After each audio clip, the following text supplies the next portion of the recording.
عاشقان غوث اعظم، گدایان اولیاء امت، وفاداران مسلک اعلی حضرت و جملہ عقیدت مندان حضرت شیخ احمد کبیر رفاعی و جملہ ارادت مندان اولیاء کرام، السلام علیکم۔ آپ کا یہ خادم عبد الرحمن خان قادری، مدرس دارالعلوم منظر اسلام بریلی شریف، ایک بات کی وضاحت کے لیے چند منٹوں کے لیے حاضر ہے۔ زیادہ وقت آپ کا قیمتی نہیں لیا جائے گا، غور سے ان چند لفظوں کو سن لیجئے۔ حضرت شیخ احمد کبیر رفاعی رضی اللہ تعالی عنہ اولیاء کبار نے جن کی بڑی تعریف و توصیف فرمائی، بہجت الاسرار شریف جیسی معتبر ترین کتاب میں بھی ان کا ذکر جمیل موجود، اعلیٰ حضرت جیسے مجدد اعظم اور عبقری اور معتبر و مستند شخصیت نے بھی جس کو اکابر اولیاء سے اور اعاظم محبوبان خداوندی سے شمار کرایا، تحریر فرمایا۔ ان کی بڑی شان ہے، جتنا ان کو خراج عقیدت پیش کریں اتنا کم ہے، لیکن یاد رہے کسی ولی کو اس کے مقام سے بڑھا دینا یہ کوئی اس کی تعریف نہیں ہے۔ یہ واقعہ بالکل حق اور سچا ہے، اس میں کوئی شک نہیں۔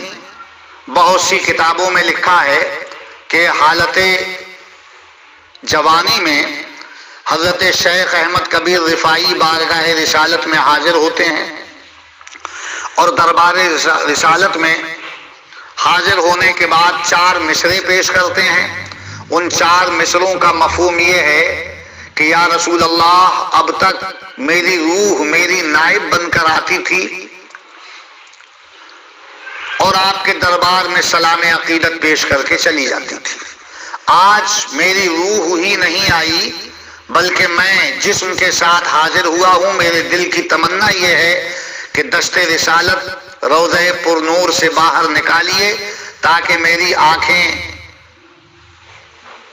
نورانیت پائیں، میرے لب سعادت و شرف پائیں۔ یہ ان 4 مصروں کا مفہوم ہے۔ اعلیٰ حضرت نے اپنے رسالہ مبارکہ میں طرد الافعی جو فتاوی رضویہ کی 12ویں جلد میں موجود ہے، اس میں وہ 4 مصرے بھی لکھے ہیں۔ اور اس کے بعد کیا ہوا ہے کہ سرکار دو عالم نے کرم خاص فرمایا، دست رسالت روضہ پر نور سے باہر جلوہ نما ہوا، تمام حاضرین نے زیارت کی، سید احمد کبیر رفاعی رضی اللہ تعالی عنہ نے دست رسول پاک صلی اللہ علیہ وسلم کا بوسہ لیا۔ یہ بہت مشہور ہے، لیکن اسی میں کچھ وہ باتیں لوگوں نے ملا دی ہیں جن باتوں کو افتراء خالص کہا جا سکتا ہے، کذب محض کہا جا سکتا ہے اور دروغ بے فروغ کہا جا سکتا ہے، کہ غوث اعظم بھی اس موقع پر موجود تھے اور غوث اعظم نے سید احمد کبیر رفاعی کی بیعت قبول کی۔ یہ بھی لوگوں نے ملا دیا ہے۔ اعلیٰ حضرت نے اپنی کتاب طرد الافعی میں اس پورے واقعے کو لکھا، یاد رکھیے، اور بڑی تحقیق اور شاندار سند کے ساتھ لکھا ہے انہوں نے۔ وہ فرماتے ہیں کہ یہ بات تو سچ ہے کہ سرکار دو عالم نے دست رسالت سید احمد کبیر رفاعی کے لیے قبر انور سے باہر نکالا، لیکن اس میں کچھ اضافے ہیں۔ غوث اعظم کا اس موقع پر موجود ہونا یا غوث اعظم کا سید احمد کبیر رفاعی سے بیعت کا طلبگار ہونا، یہ باتیں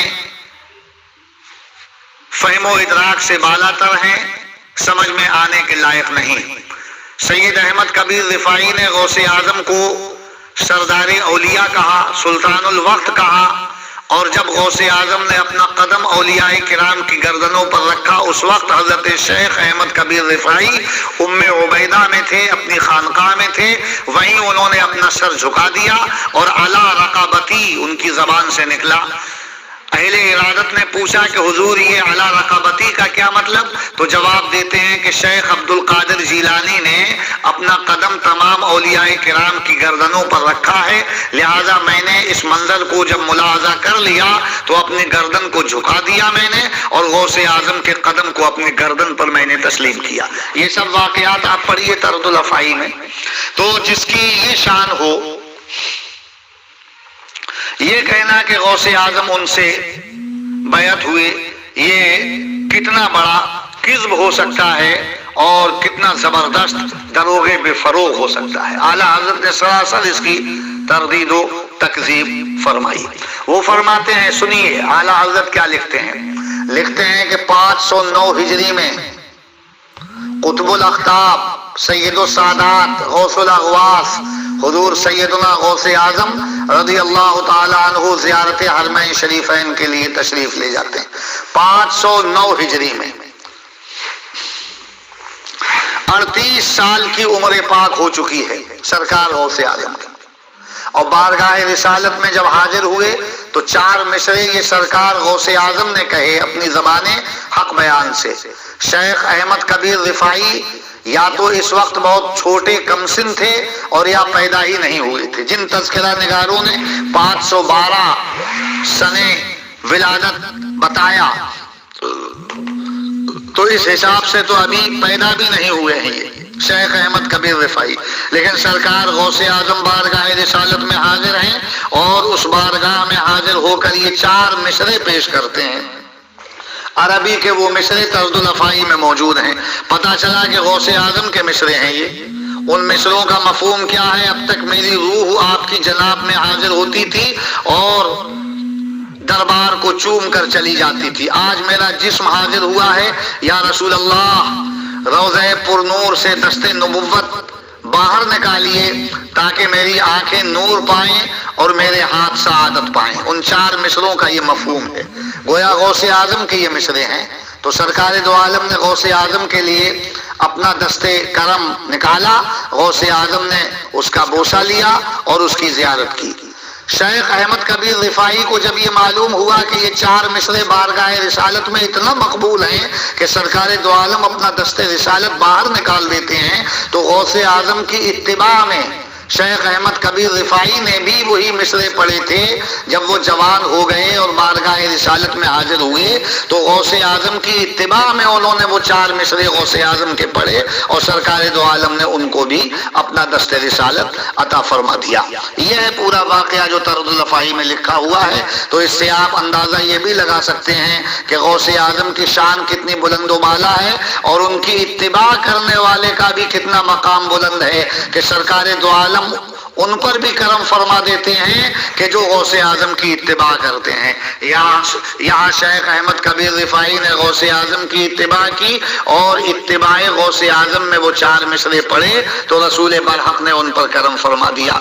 یہ اس سے ان کے مقام بلند کا اندازہ لگائیے، اور یہ بھی اندازہ ہوا کہ ہمارے نبی زندہ ہیں۔ دست رسالت قبر سے وہی نکال سکتا ہے کہ جو زندہ اور تابندہ ہو۔ اس قسم کے سینکڑوں واقعات ہیں کتابوں میں، کوئی 1-2 واقعات نہیں۔ تفصیل میں اگر جائیں تو عمریں گزر جائیں گی، لیکن حق ادا نہیں ہوگا حق گوئی کا، اور کیا کہا جائے واقعات ختم نہیں ہوں گے۔ اتنے واقعات ہیں۔ خود اعلیٰ حضرت کا واقعہ کتنا مشہور ہے کہ بارگاہ رسالت میں جب حاضر ہوئے تو نہایت عقیدت و احترام کے ساتھ سر جھکا کر آنکھیں نیچی کر کے سرکار کی بارگاہ میں درود شریف پڑھ رہے ہیں اور عرض کرتے ہیں، یا رسول اللہ، حالت خواب میں بہت بار آپ کے جلووں کی زیارت ہوئی ہے، دل کی تمنا یہ ہے کہ حالت بیداری میں آپ سامنے جلوہ نما ہو جائیں تاکہ آپ کا یہ غلام، آپ کا یہ چاہنے ماننے والا احمد رضا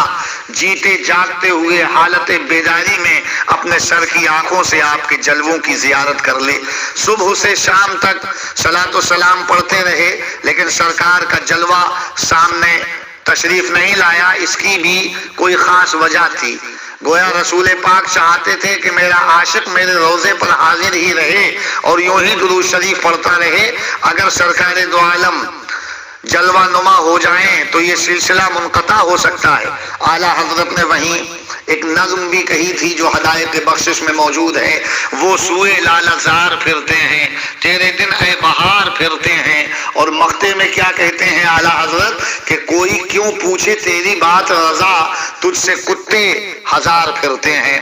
عرض یہ کرتا ہوں کہ وہ وقت بھی آ گیا، درود شریف پڑھتے رہے، ادب کے ساتھ کھڑے رہے، نگاہوں کو جھکائے رہے، سر خمیدہ رہا، پیکر ادب بن کر اس رسول برحق کی بارگاہ میں حاضر رہے، جس رسول کی بارگاہ میں فرشتے 70,000 صبح کو اور 70,000 شام کو نہایت ادب کے ساتھ حاضر ہو کر صلاۃ و سلام کا نذرانہ پیش کرتے ہیں، کھڑے ہیں بارگاہ رسالت مآب میں۔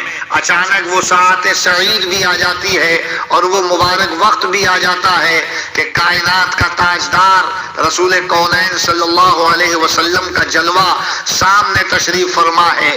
گنبد خضرا کا پردہ اٹھا اور رسول کونین صلی اللہ علیہ وسلم کا جمال جہاں آرا سامنے آ گیا، وہ جمال جہاں آرا جس نے ساری کائنات کو منور و تابناک کر دیا اور عالم کا ذرہ ذرہ جس کے نور سے بنا، اور وہ رسول برحق جس کی شان خود اعلیٰ حضرت نے یوں بیان کی کہ سرور کہوں کہ مالک و مولا کہوں تجھے، باغ خلیل کا گل زیبا کہوں تجھے، تیرے تو وصف عیب تناہی سے ہے بری، حیراں ہوں میرے شاہ میں کیا کیا کہوں تجھے۔ کہہ دے گی سب کچھ ان کے ثنا خواں کی خاموشی، چپ ہو رہا ہوں کہہ کہ میں کیا کیا کہوں تجھے، لیکن رضا نے ختم سخن اس پہ کر دیا، خالق کا بندہ خلق کا آقا کہوں تجھے۔ تو یہ واقعہ بہت مشہور ہے کہ سرکار دو عالم سامنے تشریف لے آئے، یہ ان کی زندگی کی کتنی بڑی دلیل ہے، اور جو نہ مانے وہ بڑا ذلیل ہے۔ سرکار سامنے اپنے عاشق کے تشریف فرما ہو گئے ہیں، زندہ ہے تبھی تو سامنے تشریف فرما ہو گئے۔ اعلیٰ حضرت نے دیکھا، سر جھکا لیا، پیکر ادب تو پہلے ہی سے تھے، ادب میں اور اضافہ ہو گیا، محبت و عقیدت و عشق و خلوص کا کیا عالم ہے، اور اس وقت کس کیفیت سے دو چار ہیں اعلیٰ حضرت، اس کیفیت کو لفظوں کا جامہ نہیں پہنایا جا سکتا۔ سرکار کائنات سامنے جلوہ نما ہے اور اعلیٰ حضرت کی نگاہیں کھلی آنکھوں سے اعلیٰ حضرت حالت بیداری میں اور دن کے اجالے میں اپنے رسول کا دیدار کر رہے ہیں، اور عقیدت پکار پکار کے یہی کہہ رہی ہے کہ تو زندہ ہے واللہ، تو زندہ ہے واللہ، میرے چشم عالم سے چھپ جانے والے، میرے چشم عالم سے چھپ جانے والے۔